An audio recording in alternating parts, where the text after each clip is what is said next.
the premise of inner leadership is really to promote meditation to leaders as a way to create contemplative leadership, right? And compassionate leaderships and more effective and better leaders.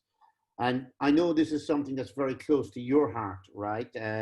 You've initiated a program in Georgetown Business School that I know of, and I know of some other schools. You have taught some of the foremost leaders of the world who are not necessarily in your own denomination, including here in Singapore, Lee Kuan Yew. So what do you see that meditation or somebody who meditates can bring to a workplace or to leadership decisions, including, let me put in the line that everybody's asking in these webinars, in our COVID-19 situation? Well, I agree with you that in our work, we have come to realize that there is a great contribution that teaching meditation to leaders can make to the world. Clearly, the world is in a state of disarray and confusion and of danger. We shouldn't underestimate the conflict that may be ahead of us, the turbulence. So it's of vital importance that we have leadership. And unfortunately, when you look around the world, there are some pretty bad leaders. We won't go into details. It's interesting to read recently various reports, New York Times, study of the countries that dealt with the COVID-19 crisis most effectively were countries run by women, with women as heads of the government. And one of the reasons for that may not just be that they're women, it's because they are societies that elected women to the highest office because they trusted women in leadership positions. They had a healthier, more balanced, more integrated approach. So we need clearly a different approach to leadership, and that is emerging. I see that working with MBA students as we do with our course at Georgetown University in Washington. There's a new quality, a new kind of leadership waiting to be born. And this is a leadership that's going to be based upon a spirit of service rather than of exploitation, and a leadership that is not driven by the ego only.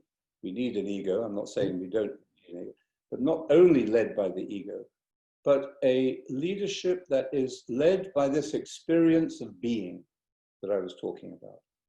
So leaders who, however busy they are, however stressed out they may be, will understand the wisdom and the necessity for sitting each day in stillness, silence, and simplicity. I'm always struck when I meet many leaders, very high-powered financial leaders, for example, around the world, and politicians, how many of them really look good. They clearly work out. They must have a discipline of good diet and good exercise every day. They have the discipline for that, but we also need the discipline for spiritual exercise, to be able to lay aside our thoughts, as I was saying, to sit, to move from doing and planning what we're going to do to being who we are. That creates a self-knowledge, a self-awareness that translates into a different kind of leadership. Because whether you are a leader or not, you will see the fruits of meditation in your relationships with other people. Yeah, I think, which is brilliant. And I just wanted to go back a tiny bit, right? The Georgetown course has been running for how long now? I think it's been running for about 7 or 8 years now.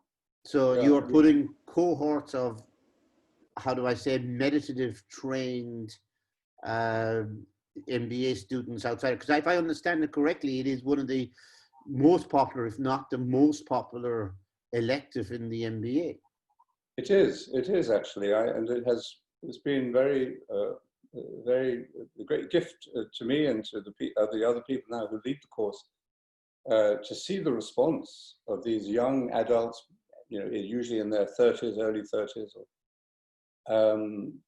They are really looking, they're really open to this. Most of them would say that they come into the meditation, first of all, the course is called Meditation and Leadership. But they come in primarily because they want to, deal with stress and have a better harmony in their life. But they're also looking for something deeper. So we give this course twice a year, each semester. And we've recently started, the business school is 100% behind this, is urging us to do more and more. We've also started a course for undergraduates at the business school as well. And how long is that course generally? Is it an hour or 2 hours, or is it longer? Well, each class is an hour and a half, and in the MBA course we do 6 weeks, 2 classes a week. We want to try to get the students to get into a practice of meditation first of all, and we give them a basic history of meditation, the scientific evidence for meditation, and then we look in detail at how meditation helps you to manage yourself, and to be leaders with a spirit of service and also of ethical insight, that these are good leaders in every sense. Actually, in Singapore, I gave a series of talks to DP Architects, which is a remarkable, very large firm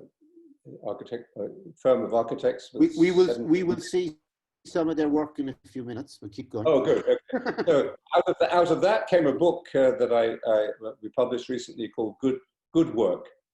And the definition of good work that I proposed is good work. We all want to do good work. Good work is the work that brings out the best in you, but also is of tangible benefits to other people. Yeah, and I think brilliant. And I'm going to go on to DP Architects now because I'm going to show a quick video of your new spiritual home. But you've whet my appetite, Father Laurence, and that why, and maybe we can talk this, why this 6 weeks course you have in Georgetown that seems to be all encompassing and has lasted 7 years of MBA students who are kind of fairly aggressive, right?